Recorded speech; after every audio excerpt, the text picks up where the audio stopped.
My people, una welcome, una well done. Oh. How una dey? I know say everybody dey gidigbam. Today, wetin carry me come be say, no be say I wan do amebo, no be say I wan talk too much, but I wan just carry this kind small message come give una.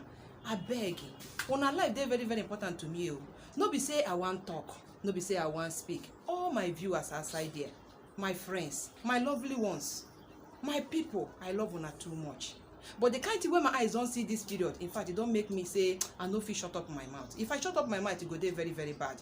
Na make I come say make I carry this message come give una. More una talk say I talk too much, but na advice na I carry come. Abeg, I plead, I wan beg una make una follow this advice wey I wan give una now. This advice na concern on this coronavirus, so wey dey very well. This COVID-19 wey be say don dey kill our people, like say na fly e dey kill. I don't know where devil go carry this kind of sickness, come bring am for this country, come bring am for the whole world. May God take help us. So my eye don't see many things. Now wey be say government don't leave this ban, the kind thing wey dey happen na too much. People don't see and like say they don't open road for them, make they begin the waka. Today alone, I don't see only the kind people wey waka for road today. If you see the kind hold up wey I see for my area, I no fit use my mouth talk am. Now make I carry this message come today. Say make I give una. Make una remember say prevention is better than cure. No be say you go come out outside and go come expose yourself, make you go kill yourself or carry and come give una your people for house. God forbid. God no go allow that one be our portion. No. Now make I carry this message come for you. My people, where they work out, they come out for bank. This time around, they say a bank don't open. For some state now, I know say they never leave the ban. But the slightly state where they don't leave this ban, I bet more gonna take this precaution. More gonna take this precaution though. Wanna carry this advice what they give una today. If you want come out, say you want go bank, I beg my sister, my brother, our papa, our mama, I beg wanna carry on a pen. I beg go man for una body they go. No just go there say you want go, make you go there go they borrow pen for bank. Make una know say no be only one person they enter bank. Many people they enter for bank. Oh, you don't know whether na brother or na sister na carry and come, but we pray say I will not go see am. But I beg, if you dey waka, carry your pen, go man for your body they go. When you reach there, use your pen, write wetin you want write. No go say, oh, Oga banker, I beg help me with your pen. Brother, sister, I beg help me with your pen. If you go, you don't know wetin that person carry. That one na be number one. Another one again, na be this ATM wey be the press. No be say go ATM na go the press with your hand, ordinary hand. If you dey come out, make sure you carry your hand glove, go man with your hand together they go. If you reach there, carry your hand glove, put them for your hand though. If you no get hand glove, my sister, I beg, carry waterproof. You know that one where they take do my it dey help. Oh. That one too go prevent your hand, make you no carry disease for your hand. You understand the one why they talk now. No be say I dey talk say na ordinary leather. Leather dey plenty. Make I show una. See this particular one. If you come on for inside your hand, they go. Use and press anything wey you want press for that place. If you press and finish, you come on, carry and put them for dustbin, throw am. Sickness don't go. You no go catch am. You no go see am. You no go even carry and go your house. So that one dey apart. And another way be say federal government don't make am clear, plain, say everybody if you dey come out for road, make you carry your nose mask. Nose mask dey very very important now. No come they say I want come on, make I waka. No, you know they shake me, make I go. No, carry your nose mask. If you no go the better one, that one we say they say for hospital. Use your hand, sew your nose mask. You fit do am. Again, one video where I don't show on how I go take do this thing. No, you no go take you anything. Carry your cut where you get for. If you get handkerchief, cut am. Use your scissors and needle, cut am. Sew am. If you sew am, carry and go and they go. If you put and cover your face, corona, they call them COVID-19, they call them corona, you no go near you, you no go even see you. Even if you see person where it's here, you no go even near your body. I beg cover them well, go man. I know say you understand the one why they talk. If you don't understand the one why they talk, I get one here where I go show you as an example. See the one, this one na me make am. Na me sew am with a needle and thread. Use them, see them. If you cover am like this, you don't go your thing. Corona no go enter. You see am na rubber, na cloth. Now I take do this one. Use and cover your body. They go. Another one again. I want to say our sisters, our brother, where they enter inside market. Market na be another risky place. Now where we don't hear say a lot of people don't carry and enter different states. You don't know who carry them. I beg, my brother, my sister, cover your hair well.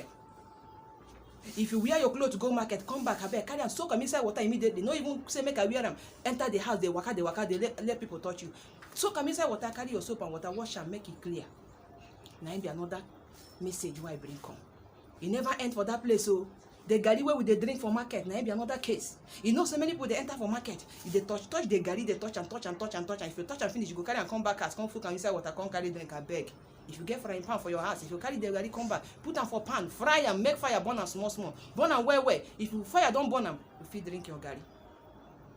This one go help you, e go help me too. Why I dey tell you this thing be say, this thing wey I see today, wey people, the kind people wey dem take, the way dem take waka today, e tire me. Government say they leave ban for on the 4th.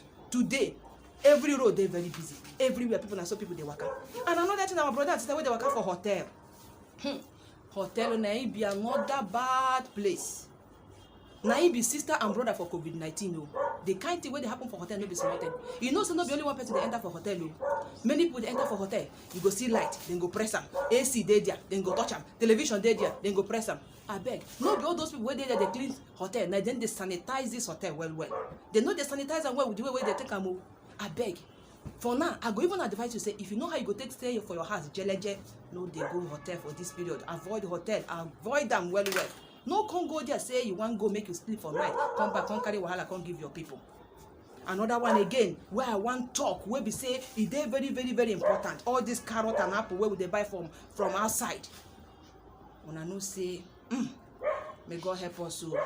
If you want eat, I know say now they say you need to build your immune system very well. We know say this fruit dem dey very important for our body, but if you buy and come, put am for water, use your salt, wash am well. Use your salt and water, wash am well before you go put am for mouth say you want chop. That one another message.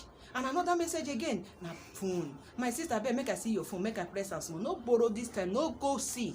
My sister wan say, that film wey dem dey play for, no go see. Abeg carry your eye close am, like say you no see anything. Until this nonsense sickness wey don come for this country go waka go. Na im be the message wey I carry come. Even our hair wey we dey waka dey do, no be say I wan spoil business for our barbers and our saloners, so no be so. But if you go fit endure am, if you do your hair, anyone wey you go fit do for now, manage am like that. Make we see how God go take this nonsense sickness wey devil carry come o, say you wan use am finish people for this earth. But God no go allow us and our brothers and our sisters see this nonsense. God no go allow us make we see am o. Abeg my people, na the message na I carry come be that. If you can get your that thing wey go help you build your immune system, those fruit wey you know you say you go dey eat am well. Wake up in the morning, carry your lemon and ginger, all those things. If you know how you go take prepare them, you get some of my video where I don't show how you go take make these things, how you go take drink this, do this lemon and ginger and all that. Do them well. If you take them, you go kill, you go even heal, you go take out flu. Anything wey go bring that kind of yama sickness inside body, go wash and come out and build your immune system well. Now it be the message where your sister carry come. I know say I no talk bad thing. I know say I no offend anybody. I beg, if I offend you, forgive me. Even the groundnut come away with the sell for market. Now it be another thing. If you buy groundnut, better make you go hand yes. Go use your hand, peel and come out the back well by yourself. No go say, brother, sister, peel, make I form big boy or big man. No be so. I beg. I know say those things be good, but carry and go your house, go peel them by yourself and use them. My prayer be say, God no go allow us die, yo. God no go allow us see this sickness, so who say I no offend. If I don't offend you, for anyone who I talk now, will be say no good. I beg, forgive me. Now the advice where your sister carry come. Make we follow the guideline of World Health Organization. I believe they don't talk their own. The way we go take do things where it go better for us. Make we follow that advice again. They help ourselves. May God bless you now. May God keep all of us. May God protect us and take away this nyama sickness from us and our loved ones. You know, go see us, and we don't go see them. Now the prayer why I pray for all of us. May God bless you now. I love you now. Well. Now make I come. Thank you. And God bless you all. Stay well and bye for now.